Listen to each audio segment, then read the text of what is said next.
मित्रांनो, करताना ही गोळी घ्या म्हणजे तुम्हाला 2 तास करता येईल, तुमचा स्टॅमिना वाढेल.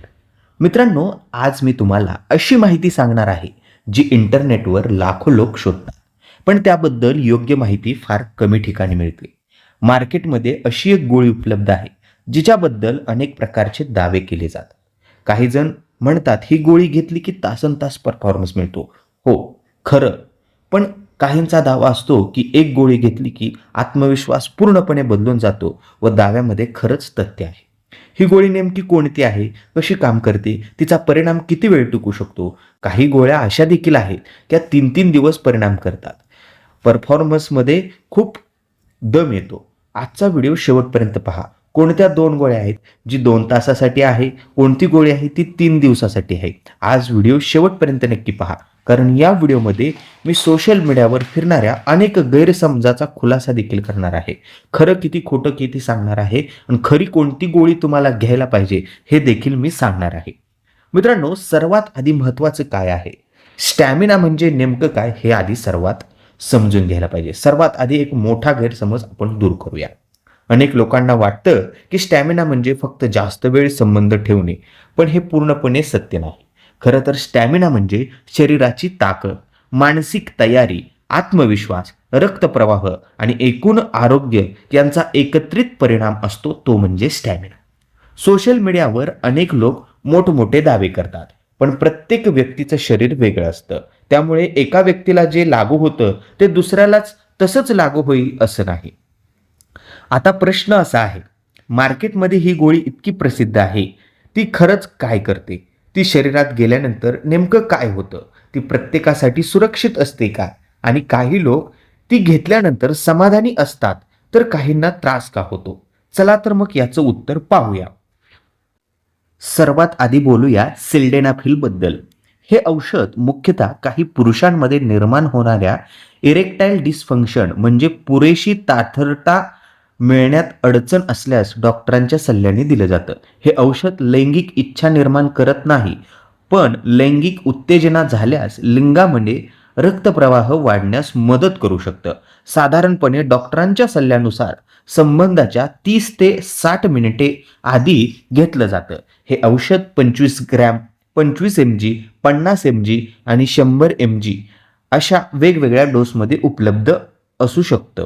कोणता डोस योग्य आहे हे डॉक्टर ठरवतात. स्वतःहून जास्त डोस घेणं धोकादायक ठरू शकतं. दुसरं आहे टेडालाफिल. आता बोलूया दुसऱ्या प्रसिद्ध औषधाबद्दल, टेडालाफिल.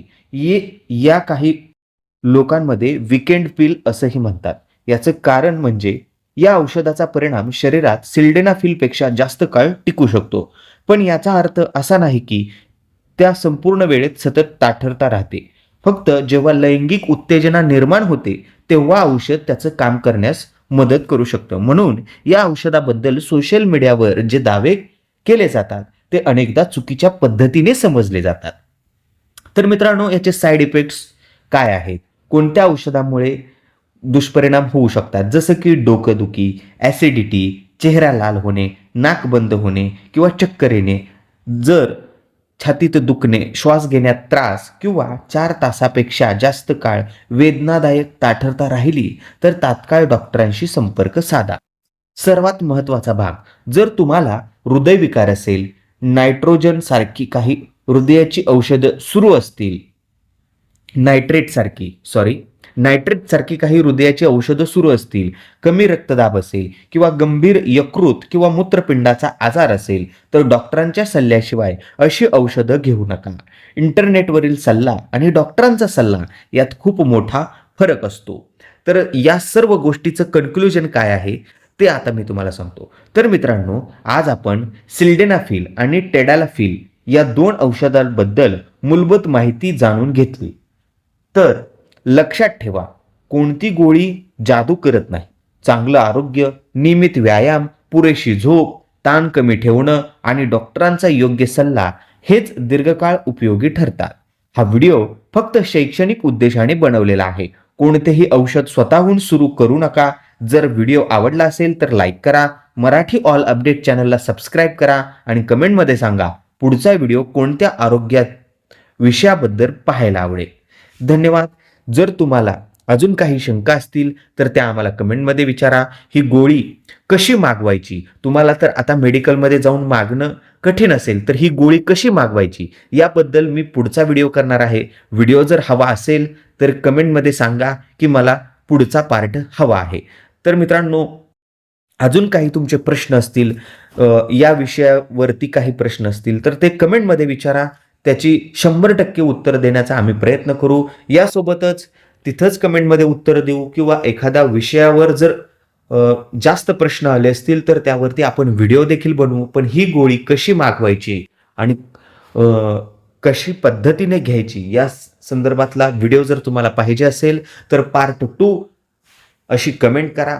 आम्ही नक्कीच त्याचा पार्ट 2 बनवूया. तर व्हिडिओ कसा वाटला नक्की आम्हाला कमेंटमध्ये सांगा. धन्यवाद. जय हिंद, जय महाराष्ट्र. मित्रांनो, करताना ही गोळी घ्या म्हणजे तुम्हाला 2 तास करता येईल, तुमचा स्टॅमिना वाढेल. मित्रांनो, आज मी तुम्हाला अशी माहिती सांगणार आहे जी इंटरनेटवर लाखो लोक शोधतात, पण त्याबद्दल योग्य माहिती फार कमी ठिकाणी मिळते. मार्केटमध्ये अशी एक गोळी उपलब्ध आहे जिच्याबद्दल अनेक प्रकारचे दावे केले जातात. काही जण म्हणतात ही गोळी घेतली की तासनतास परफॉर्मन्स मिळतो. हो, खरं. पण काहींचा दावा असतो की एक गोळी घेतली की आत्मविश्वास पूर्णपणे बदलून जातो व दाव्यामध्ये खरंच तथ्य आहे. ही गोळी नेमकी कोणती आहे, कशी काम करते, तिचा परिणाम किती वेळ टिकू शकतो. काही गोळ्या अशा देखील आहेत त्या 3-3 दिवस परिणाम करतात. परफॉर्मन्समध्ये खूप दम येतो. आजचा व्हिडिओ शेवटपर्यंत पहा. कोणत्या 2 गोळ्या आहेत जी 2 तासासाठी आहे, कोणती गोळी आहे ती 3 दिवसासाठी आहे. आज व्हिडिओ शेवटपर्यंत नक्की पहा, कारण या व्हिडिओमध्ये मी सोशल मीडियावर फिरणाऱ्या अनेक गैरसमजाचा खुलासा देखील करणार आहे. खरं किती खोटं किती सांगणार आहे आणि खरी कोणती गोळी तुम्हाला घ्यायला पाहिजे हे देखील मी सांगणार आहे. मित्रांनो, सर्वात आधी महत्त्वाचं काय आहे, स्टॅमिना म्हणजे नेमकं काय हे आधी सर्वात समजून घ्यायला पाहिजे. सर्वात आधी एक मोठा गैरसमज आपण दूर करूया.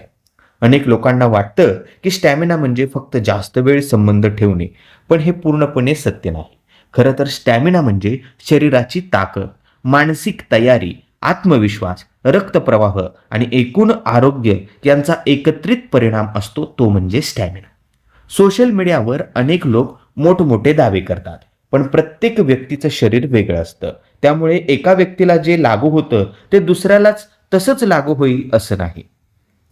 आता प्रश्न असा आहे, मार्केटमध्ये ही गोळी इतकी प्रसिद्ध आहे, ती खरंच काय करते, ती शरीरात गेल्यानंतर नेमकं काय होतं, ती प्रत्येकासाठी सुरक्षित असते का, आणि काही लोक ती घेतल्यानंतर समाधानी असतात तर काहींना त्रास का होतो. चला तर मग याचं उत्तर पाहूया.